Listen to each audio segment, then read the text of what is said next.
Hello friends, welcome to my YouTube channel sweet moment. So friends, अगर आप लोग को मेरी वीडियो अच्छी लगे तो वीडियो को लाइक करना और चैनल को सब्सक्राइब करना।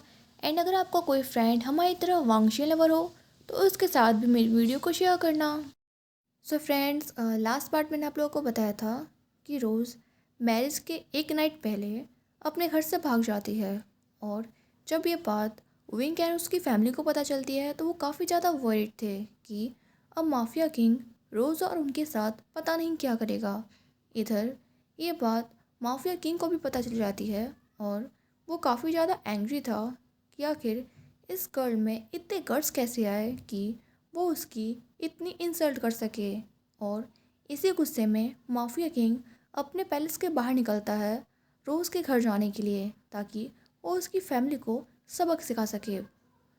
वांगची के सारे बॉडीगार्ड्स कार में उसका बाहर वेट कर रहे थे। एंड वांगची का फ्रेंड जो यांग, जिसे इन सब के बारे में पता चला, वो भी वांगची की कार में उसका वेट कर रहा था। उसे पता था कि जैसे ही बात वांगजी को पता चलेगी वो काफ़ी ज़्यादा गुस्सा होगा। और जोयांग नहीं चाहता था कि वांगजी अपने एंगर पे कंट्रोल खोए और कुछ ऐसा करे जो वो बाद में रिग्रेट करे। जोयांग भी रोज़ को बिल्कुल पसंद नहीं करता था। उसे पता था कि वो गर्ल जितना इनोसेंट खुद को दिखाती है वो वैसी बिल्कुल भी नहीं है। वांगजी अपनी कार में एंटर होता है जहाँ ऑलरेडी जोयांग बैठा हुआ था। वांगजी जब उसे देखता है तो वो समझ जाता है कि उसे भी सारी चीज़ें पता चल चुकी हैं। इसलिए वो यांग से कहता है कि तुम उस गर्ल को ढूंढो, मुझे कल मॉर्निंग से पहले वो गर्ल चाहिए। वो आखिर मेरी ऐसी इंसल्ट कैसे कर सकती है। अब मैं उसको कल सबक सिखाऊंगा कि माफिया किंग के साथ ऐसा करने का क्या मतलब होता है। यांग ये सुन के कहता है कि वांगजी, मैं तो तुम्हें पहले ही कहा था कि वो गर्ल बिल्कुल भी अच्छी नहीं है और तुम्हें उसके साथ मैरिज नहीं करनी चाहिए, पर तुमने उस टाइम मेरी बात नहीं सुनी। वांगजी कहता है, मुझे भी उस गर्ल से मैरिज करने का कोई शौक़ नहीं है।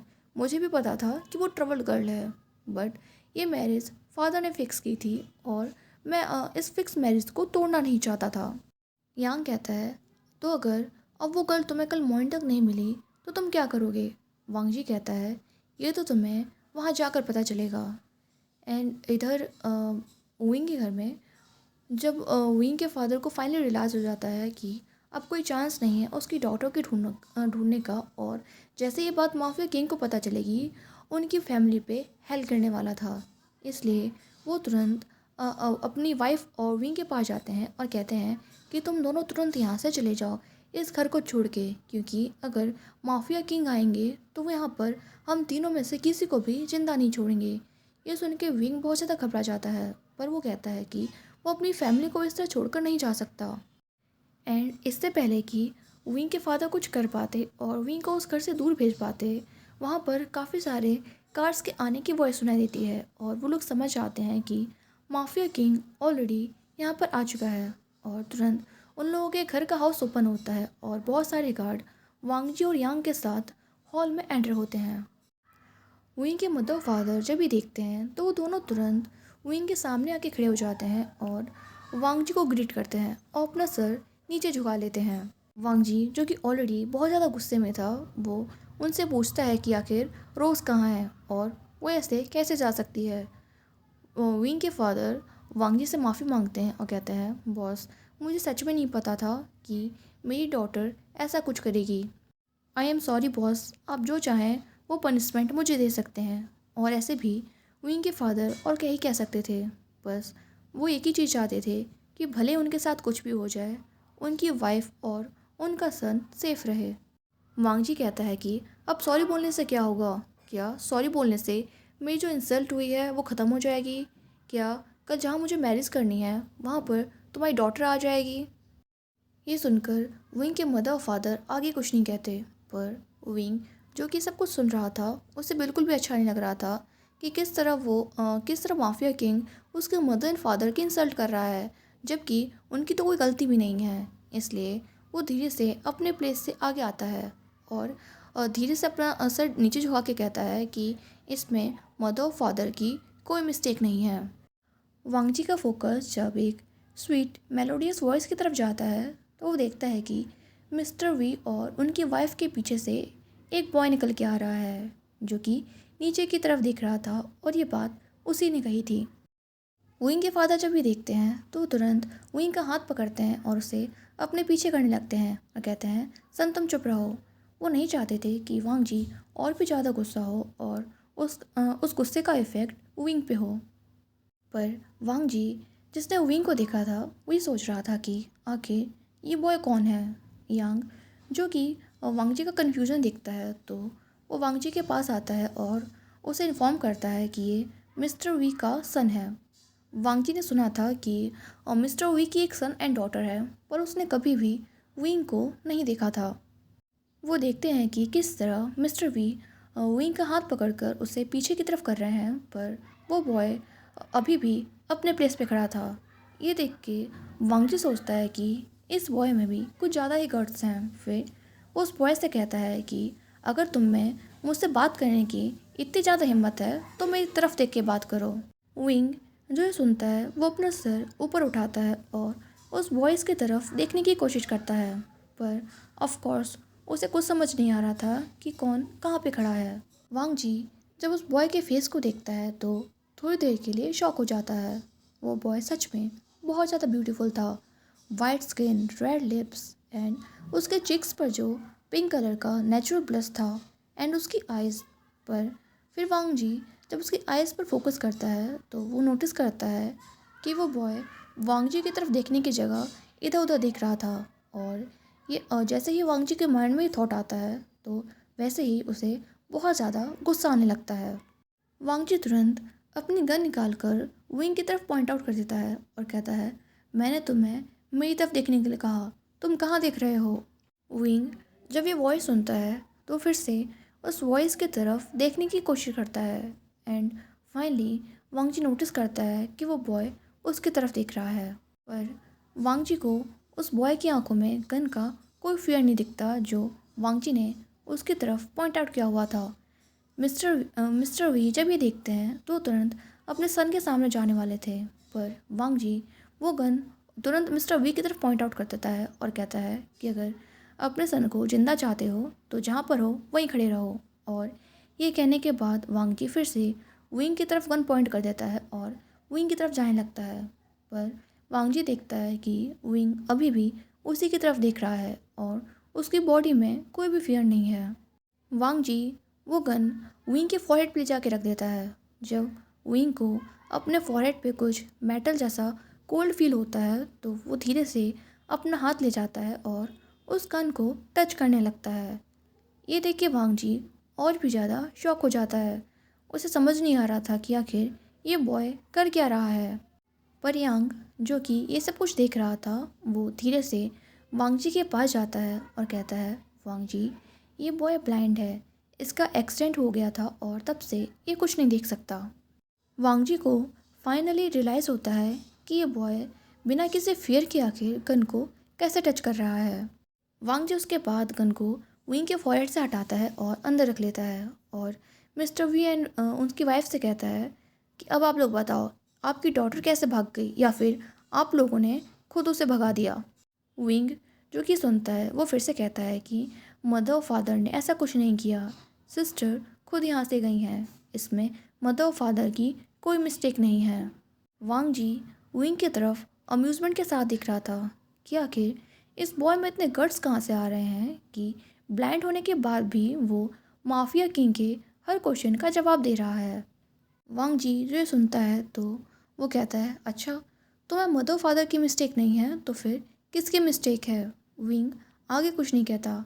उसे पता था कि ये उसके सिस्टर की मिस्टेक है, पर वो डायरेक्टली अपने सिस्टर पर भी सारा ब्लेम नहीं डाल सकता था।